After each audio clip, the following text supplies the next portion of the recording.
how we expand the conservative agenda beyond some of the traditional issues to look at areas like education, workforce training, healthcare, and other areas that are really impactful to the middle class. I think one of the things that the conservative movement has really struggled to do in the past is take their ideas, some of them big ideas, some of them smaller, but really make them connect to the middle class. And so this set of essays, the people who are speaking tonight, they're really at the forefront of how we take ideas and make them real and make them about outcomes.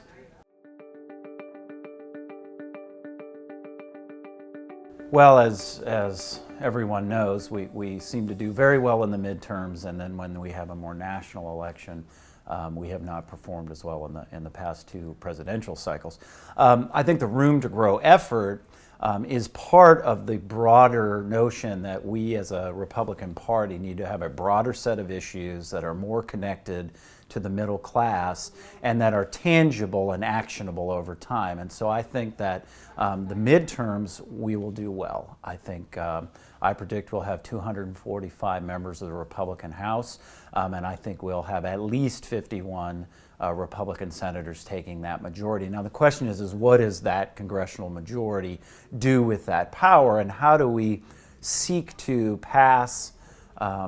legislative proposals that really address the needs of the working middle class? And if we do that successfully, I think we can set ourselves up well for the next presidential. If we don't, I think we will fall prey to our typical good midterm, potentially less good national election problem that we've had in the last two presidentials.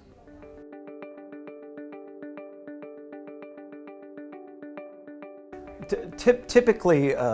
there's been a lot of discussion about whether or not this is a wave election, and I think one of the telltale signs will be, is this election nationalized about the Obama administration's successes or failures in areas like foreign policy as well as economic growth, Obamacare and the like, or will this be more focused on sort of specific issues in localities? One of the things we've seen is that Obamacare is baked into most of the polling numbers, and you're not seeing a lot of movement either by Republicans or Democrats where Obamacare is a core piece of the messaging coming into the last 30 days of the election. The telltale sign will be is if we start to see a break where there's a nationalized sentiment within the electorate at a local level deciding whether or not they view the president as someone who should maintain power through a Democratic Senate, but also whether or not we should send more people to the House of Representatives to offer new ideas that are perhaps counter to where the administration has been. And if you see that, I think you'll see